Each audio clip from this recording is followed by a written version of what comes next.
Assalamualaikum warahmatullahi wabarakatuh. Selamat malam teman-teman semua dimanapun berada. Semoga selalu dalam keadaan sehat walafiat. Oke, pada malam hari ini saya akan bahas untuk bab 5 ya, khusus untuk kelas 2A pagi ya, manajemen, karena besok hari Kamis pagi saya tidak bisa full untuk 2 materi ya, karena jam 9 pagi ada kegiatan ujian seminar proposal dari mahasiswa semester 8. Jadi untuk ketertinggalan materinya yang bab 5 khusus untuk kelas 2A pagi manajemen ya, saya buatkan video pembelajarannya pada malam hari ini. Sekarang saya lagi record ini ya, video ini di hari Rabu tanggal 9 Maret di jam 7.36 malam. Oke, saya tidak banyak bertele-tele ya di bab 5 ini, beberapa poin singkat mungkin akan saya jelaskan ya. Bab 5 ini dibagi jadi 2 bagian, teman-teman semua. Ada bagian yang pertama itu konsep dasar dari probabilitas, kemudian bagian yang kedua adalah hukum daripada probabilitas itu sendiri. Nah, khusus bab 5 bagian 2 itu saya hanya akan fokus pada hukum penjumlahan. Ya, di sana nanti akan ada 2 tabel, yang dimana salah satu dari 2 tabel itu akan menjadi bahan untuk tugas mandirinya. Oke, di bagian yang pertama untuk bab 5 ya, secara pendahuluan dulu, probabilitas itu bisa kita artikan sebagai sebuah peluang, kesempatan, atau kans. Ya. Untuk suatu kejadian itu bisa terjadi di masa yang akan datang. Nah, jadi probabilitas itu sederhananya adalah peluang, kesempatan, atau kans untuk suatu atau sebuah kejadian. Apa manfaat kita belajar probabilitas itu sendiri ya? Manfaatnya adalah tentu saja sangat berguna untuk mengambil keputusan yang tepat di kondisi kehidupan kita yang serba tidak pasti. Ya. Jadi kita harus tahu dulu bahwa dalam hidup kita ini ya tidak ada kepastian kecuali ketidakpastian itu sendiri. Jadi yang pasti itu hanyalah ketidakpastian itu sendiri.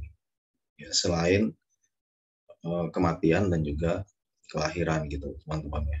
Karena 2 hal itu adalah 2 hal yang pasti terjadi.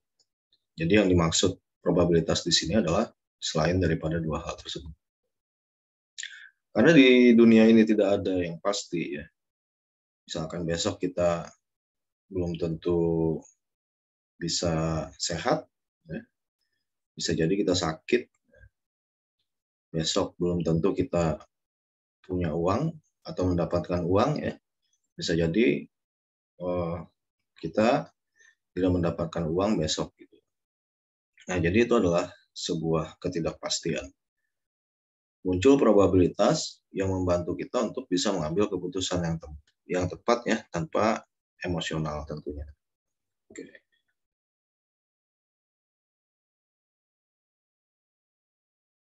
Nah, pengertian probabilitas itu secara teori ya, kalau tadi kan secara asumsinya ya, secara sederhananya, tapi secara teori probabilitas itu adalah suatu ukuran tentang kemungkinan suatu peristiwa atau event akan terjadi di masa yang akan datang.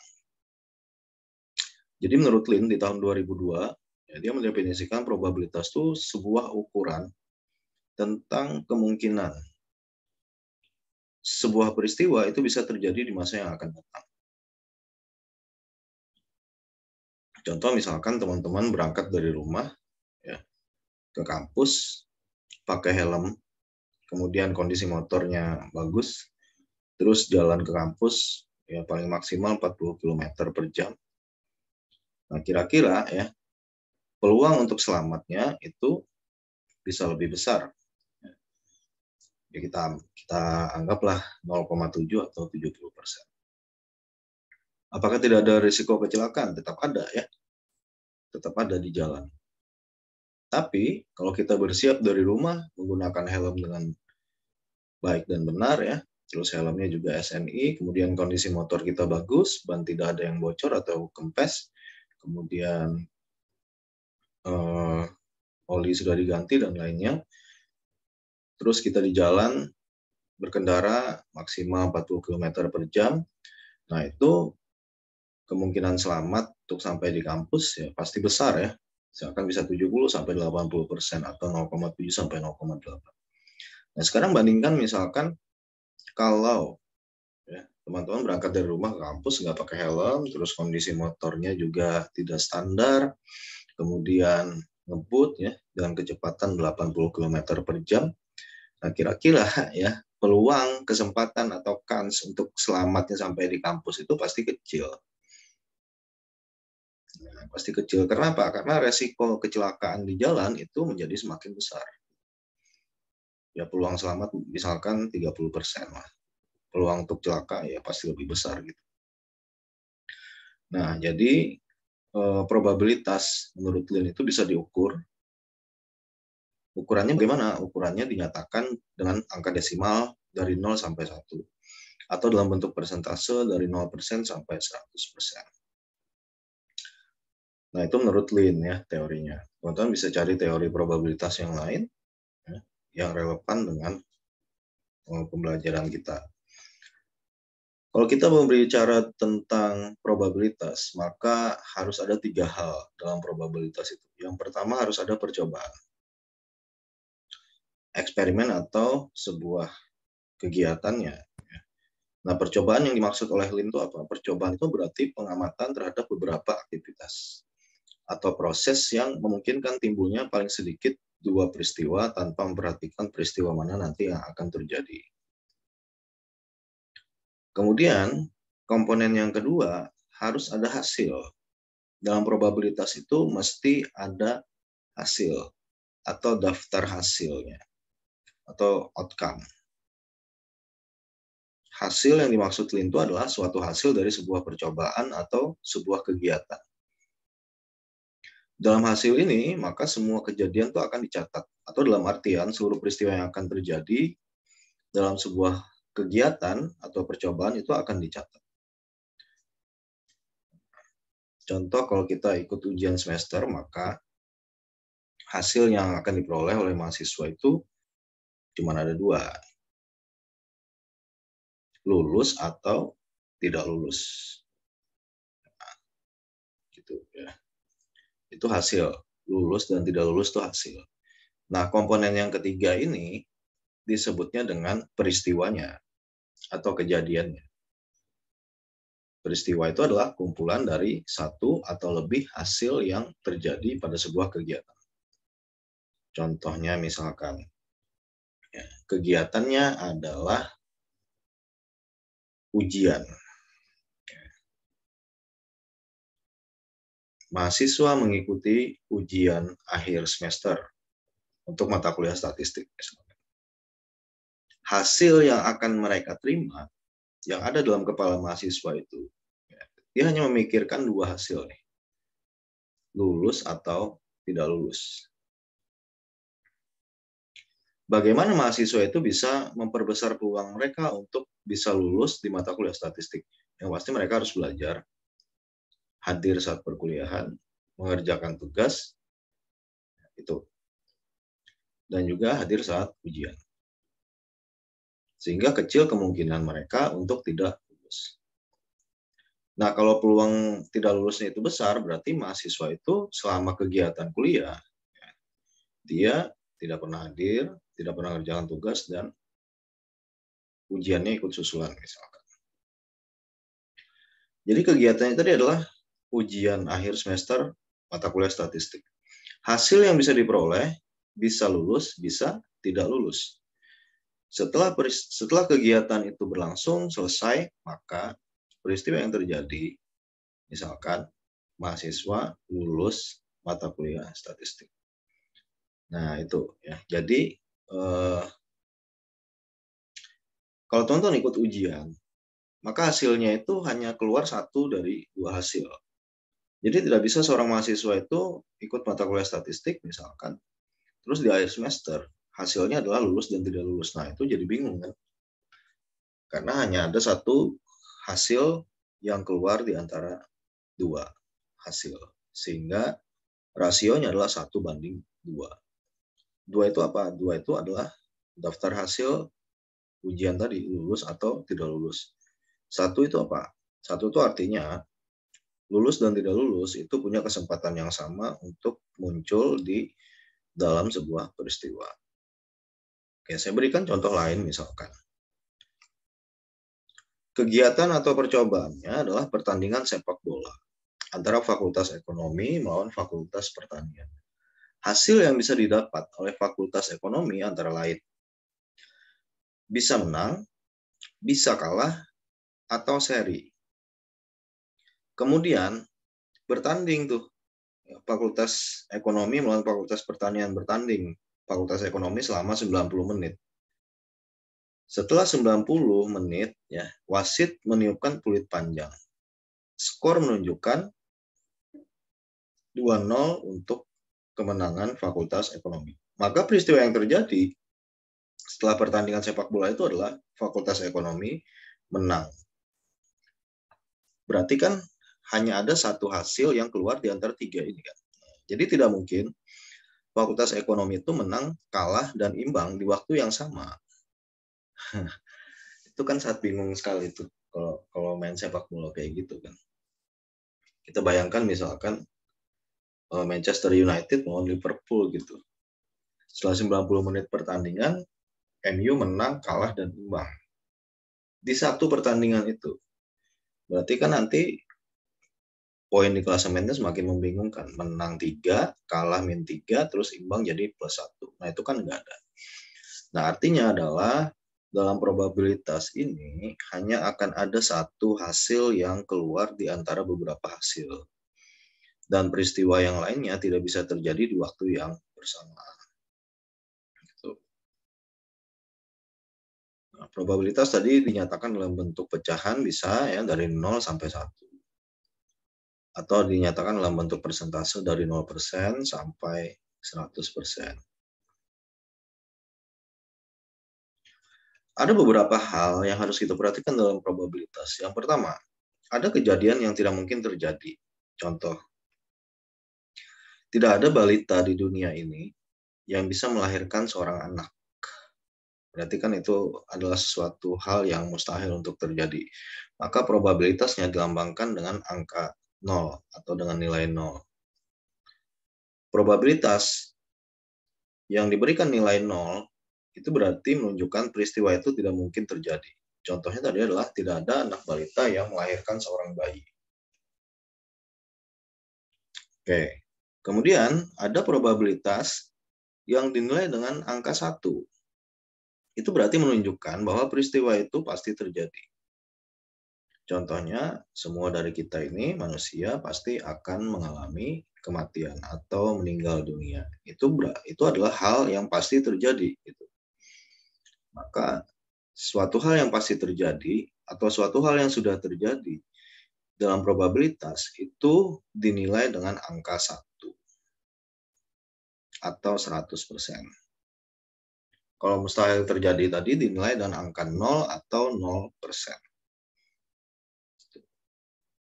Saya berikan contoh lain lagi terkait inti daripada probabilitas tadi, itu harus ada kegiatannya atau percobaannya, kemudian ada hasil dan ada peristiwanya. Oke, kegiatannya misalkan berjudi di kasino. Ya. Kita berjudi di kasino misalkan, kita pasang taruhan. Hasil yang akan kita peroleh itu cuma ada 2, menang atau kalah. Saat kita sudah pasang taruhan, judi dimulai. Judi dimulai, terus selang berapa waktu, hasil yang kita dapatkan misalkan kita kalah. Nah, berarti kita tidak mungkin menang ya, di waktu yang bersamaan. Jadi nggak ada penjudi itu di satu meja yang sama. Dia menang dan kalah di waktu yang sama. Kecuali dia pasang 2 taruhan di meja yang berbeda. Gitu. Itu beda cerita ya. Ini yang maksudkan misalkan si penjudinya dia pasang taruhan di meja yang sama, terus dia menunggu hasil, setelah dadu digulirkan, kemudian hasilnya dia kalah. Berarti kan dia tidak mungkin menang kan, karena hasilnya yang dia peroleh adalah dia kalah. Jadi tidak mungkin dia kalah dan menang di satu waktu yang bersamaan. Itu contoh lain daripada tiga hal inti yang sudah disebutkan oleh Lin sebelumnya tadi. Nah, pendekatan probabilitas itu ada tiga, teman-teman. Pendekatan yang pertama itu adalah pendekatan klasik.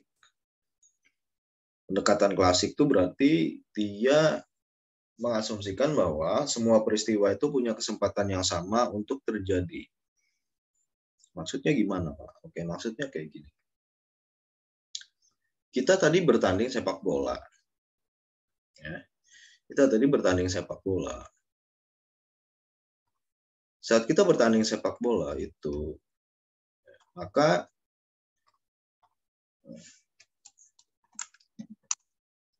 dalam sebuah pertandingan sepak bola, hasilnya ada tiga kan. Ya.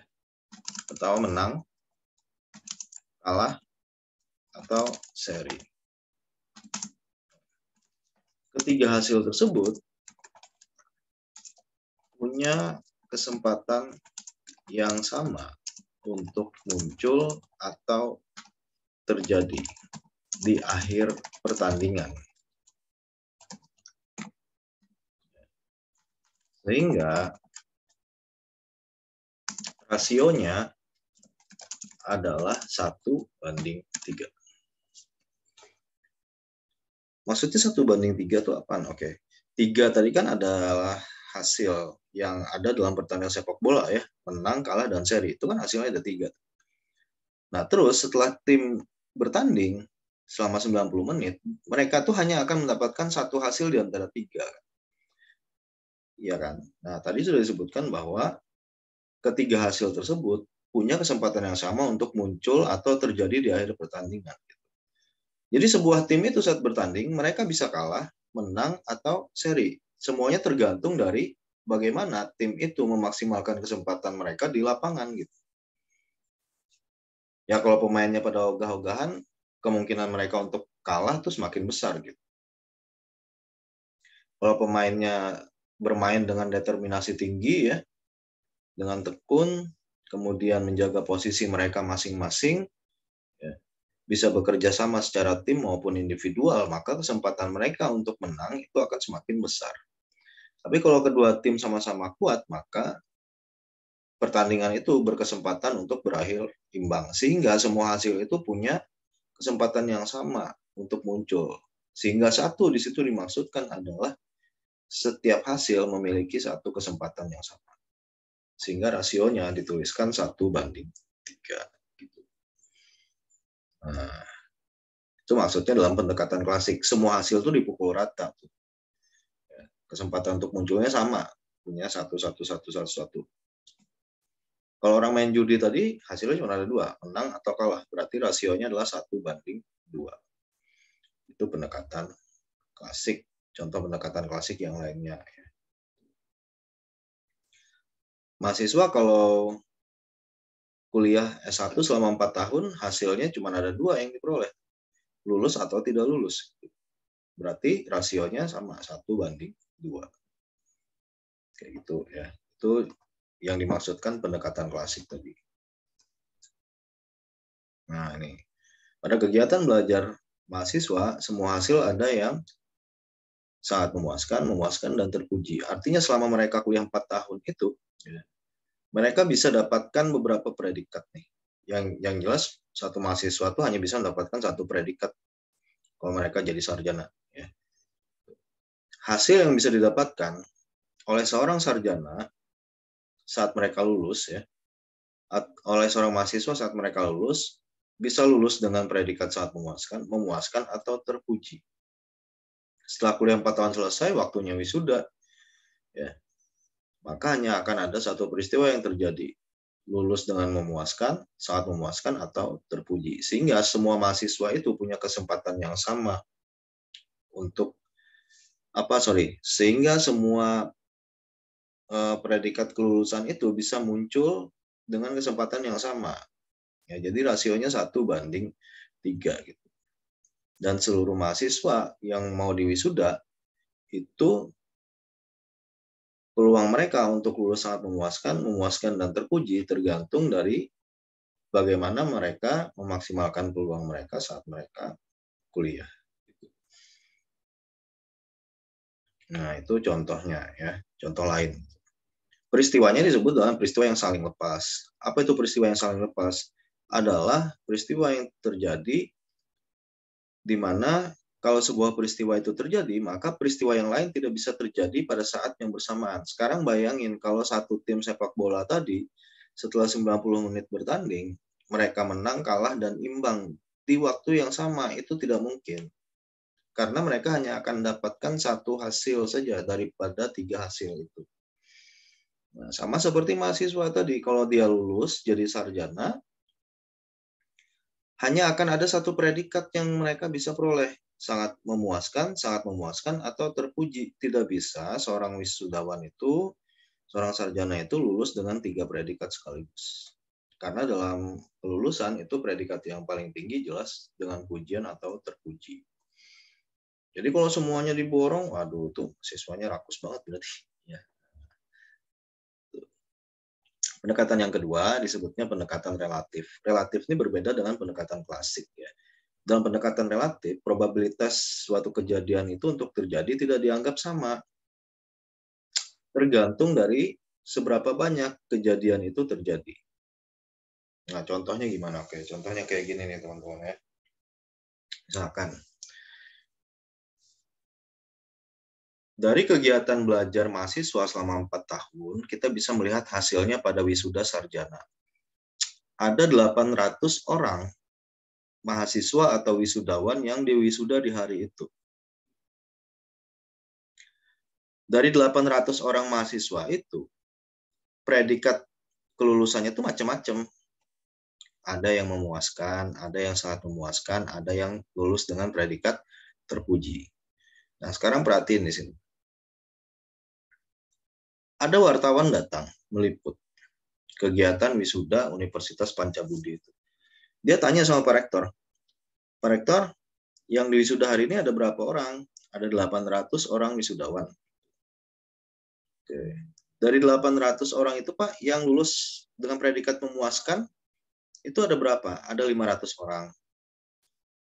Mereka ini, 500 orang ini lulus saat dengan predikat memuaskan. Probabilitas mereka itu untuk bisa lulus dengan memuaskan adalah 500 dibagi 800. Sama dengan 0,625. Kemudian wartawannya nanya lagi, yang lulus dengan sangat memuaskan berapa orang, Pak? Dan probabilitasnya berapa? Oh, yang lulus dengan predikat sangat memuaskan itu ada 200 orang mahasiswa. Probabilitas mereka bisa lulus dengan sangat memuaskan itu adalah 200 dibagi 800, berarti 0,25. Kemudian, wartawannya nanya lagi, yang lulus dengan predikat terpuji, Pak, ada berapa? Dan probabilitasnya berapa? Oke, yang lulus dengan predikat terpuji ada 100 orang mahasiswa. Probabilitasnya berarti 100 banding 800, sama dengan 0,125. Ya, ini kalau kita jumlahkan, 0,625 ditambah 0,25 ditambah 0,125, itu hasilnya sama dengan 1. 1 tadi adalah sesuatu yang pasti terjadi atau sesuatu yang sudah terjadi. Iya kan?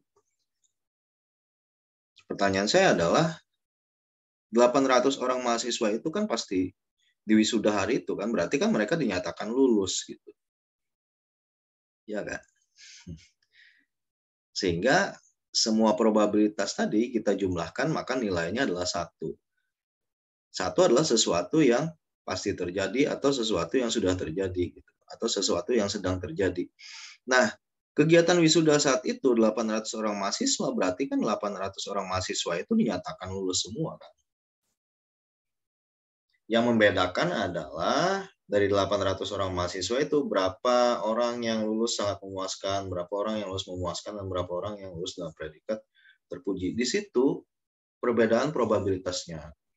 Nah, jadi ini yang dimaksud pendekatan relatif, tergantung dari seberapa banyak kejadian itu terjadi. Ya. Jadi, kalau dalam sebuah wisuda,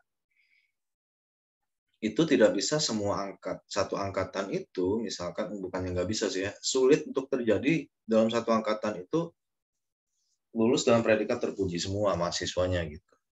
Pasti ada yang beda-beda. Ada yang berapa orang dengan predikat memuaskan, ada yang sebagian sangat memuaskan, dan sebagiannya lagi dengan predikat terpuji gitu. Nah, ini yang dimaksud pendekatan relatif. Artinya probabilitas dari suatu kejadian itu tidak dianggap sama. Jadi dalam pendekatan relatif, dia itu lebih fokus kepada ininya ya, ada berapa banyak sih yang lulus dengan predikat memuaskan, sangat memuaskan, dan predikat terpuji. Berbeda tadi dengan pendekatan klasik. Kalau pendekatan klasik itu sangat fokus kepada hasil. Ya, gitu. Nah, kalau dalam pendekatan relatif ini, dia sangat fokus kepada variasi atau varian-varian yang terjadi dalam sebuah kejadian. Saya beri contoh lain lagi, misalkan teman-teman ikut mata kuliah statistik, ya, saat selesai satu semester, misalkan 25 orang lulus mata kuliah statistik. Yang membedakan 25 orang itu kan ada yang dapat A, ada yang dapat B, ada yang dapat C, ada yang dapat D. Gitu. Nah, semuanya kan lulus itu, ya, 25 orang itu. Tapi yang membedakan berapa orang mahasiswa 2A pagi yang dapat A nilai statistiknya. Misalkan ada 10 orang, berarti 10 banding 25. Nah, tinggal dibagi aja sendiri. Berapa yang dapat B? Oh, misalkan ada 5 orang, berarti 5 banding 25. Berapa yang dapat C? Misalkan ada 5 orang, berarti 5 banding 25. Nah, itu kan sama ya, seperti kejadian wisuda gitu. Jadi kalau dijumlahkan semua probabilitasnya pasti hasilnya adalah 1. 1 tadi adalah sesuatu yang pasti terjadi, sedang terjadi. Sesuatu yang pasti terjadi atau sesuatu yang sedang terjadi saat itu. Pendekatan yang ketiga itu pendekatan subjektif. Ya, ini hanya pendekatan yang menentukan besarnya probabilitas suatu peristiwa hanya berdasar pada penilaian pribadi seseorang. Ya, contohnya bisa teman-teman baca di materi bab 5 itu ya. Oke, selanjutnya saya coba ke bab 5 bagian 2 ya. Di sini saya hanya akan fokus pada tabel ini ya. Nah, jadi ini teman-teman bisa baca aja di rumah tabel yang ini. Oke. Sama tabel yang ini ya. Nah, jadi saya fokuskan saja teman-teman baca dua tabel itu, tabel yang di awal sama tabel yang ini. Karena tabel ini nanti insya Allah bisa jadi bahan yang bisa keluar di ujian. Di tugas itu bahannya udah saya ambil dari ini. Nah, jadi teman-teman bisa baca materi bab 5 bagian 2 pada bagian tabelnya saja gitu. Fokuskan saja di hukum penjumlahan. Oke. Ya. Jadi itu saja teman-teman untuk video pembelajaran bab 5 ya, bagian 1 dan bagian 2. Tadi saya sudah banyak mengoprek di bagian 1. Nah, di bagian 2 ini teman-teman bisa pelajari sendiri di rumah ya. Dan sudah saya kasih clue juga. Silahkan fokuskan saja pada hukum penjumlahan. Di tabel yang pertama sama. Jadi itu saja teman-teman untuk video pembelajaran ini. Semoga bermanfaat dan saya mohon maaf tidak bisa full ya untuk besok. Tapi karena saya sudah berjanji untuk memenuhi bab 5 yang ketinggalan ini dalam video pembelajaran, maka video pembelajaran ini saya buat untuk teman-teman semua di kelas 2A pagi ya. Jadi silahkan video ini teman-teman tonton sampai selesai dan semoga bermanfaat untuk teman-teman kelas 2A pagi manajemen semuanya. Oke, itu saja dari saya ya. Semoga teman-teman selalu dalam keadaan sehat walafiat dimanapun teman-teman berada. Terima kasih, saya akhiri. Selamat malam. Assalamualaikum warahmatullahi wabarakatuh.